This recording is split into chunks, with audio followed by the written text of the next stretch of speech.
The rhythmic click of the front door latch was my nightly lullaby these days, a lullaby laced with betrayal. I feigned sleep, my back to the doorway, my fists clenched beneath the covers. The faint scent of unfamiliar cologne, sandalwood and something citrusy, wafted into the room, a physical manifestation of her infidelity. I listened as she tiptoed across the hardwood floor, the subtle creak a painful reminder of every shared memory now tainted. It had started subtly, a gradual shift in her demeanor. Less eye contact, more time spent on her phone, a vague air of distraction that clung to her like the cheap perfume she'd taken to wearing. I'd initially dismissed it as work stress, the press of her demanding marketing job, but the gut feeling, that growing unease, persisted. Then came the late nights, the flimsy excuses, the whispers behind closed doors when she thought I was out of earshot. Tonight, the ritual was the same. The soft click of her heels hitting the floor, the rustle of her clothes as she slipped out of her dress, the quiet sigh as she sank onto the bed beside me. I waited, my heart a drum against my ribs, until her breathing evened out, signaling a feigned sleep of her own. How was his place? I whispered, my voice a raspy echo in the darkness. The silence that followed was thick with tension, then a sharp intake of breath. She froze rigid beside me. Slowly, she turned her face, illuminated by the faint glow of the streetlight filtering through the blinds, drained of all color. Her wide, panicked eyes met mine. David, she stammered, her voice barely a whisper. The name hit me like a punch to the gut. David, her colleague, the one she'd been working late with. The pieces clicked into place, forming a sickeningly clear picture. Don't, I said, my voice flat and cold, devoid of any emotion she might have expected. Anger, hurt, pleading. None of it. Just emptiness.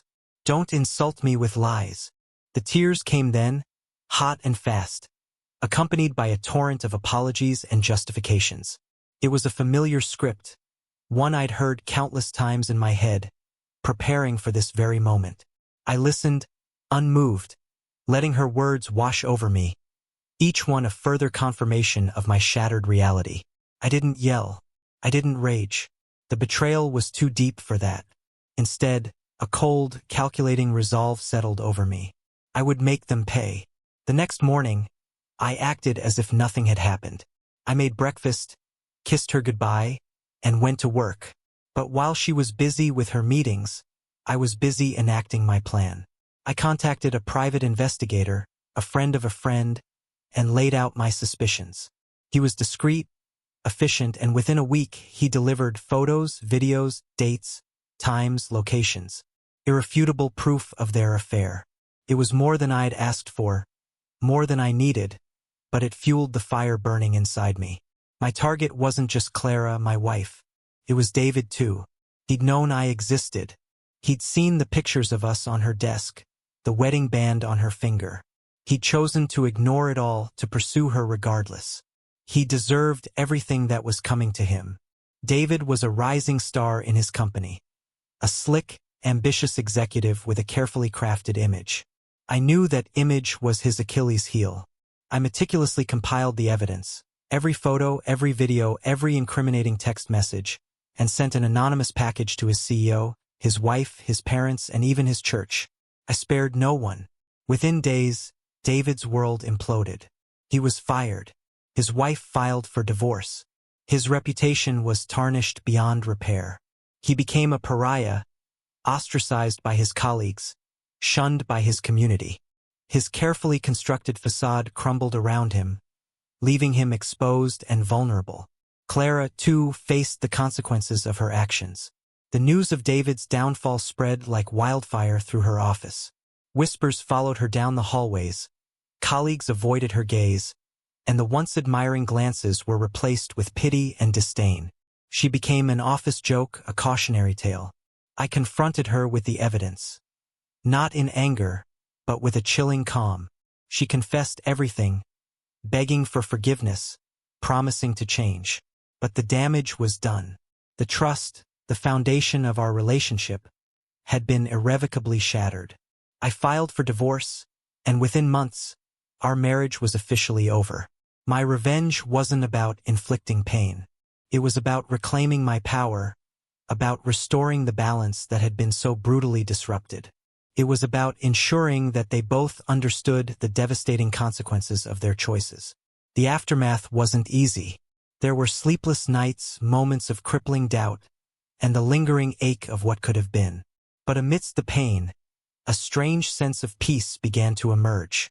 I had faced the darkest chapter of my life and emerged stronger, wiser, and with a newfound appreciation for honesty and integrity. I sold the house, severing all ties to the life we had built together.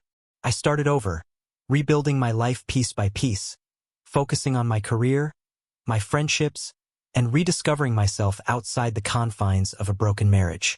The scars remained, a constant reminder of the betrayal, but they no longer defined me. They were a testament to my resilience, a symbol of the strength I never knew I possessed. One day, months later, I saw Clara at a coffee shop. She looked haggard, worn down, a shadow of her former self. Our eyes met briefly, and I saw a flicker of shame, of regret, in her gaze. I nodded curtly, a silent acknowledgement of our shared past, and turned away. I didn't feel anger, nor did I feel pity. I felt nothing. The fire that had once burned inside me had long since extinguished, leaving behind only embers of indifference. I had moved on. I had survived. And in the end, that was the most satisfying revenge of all.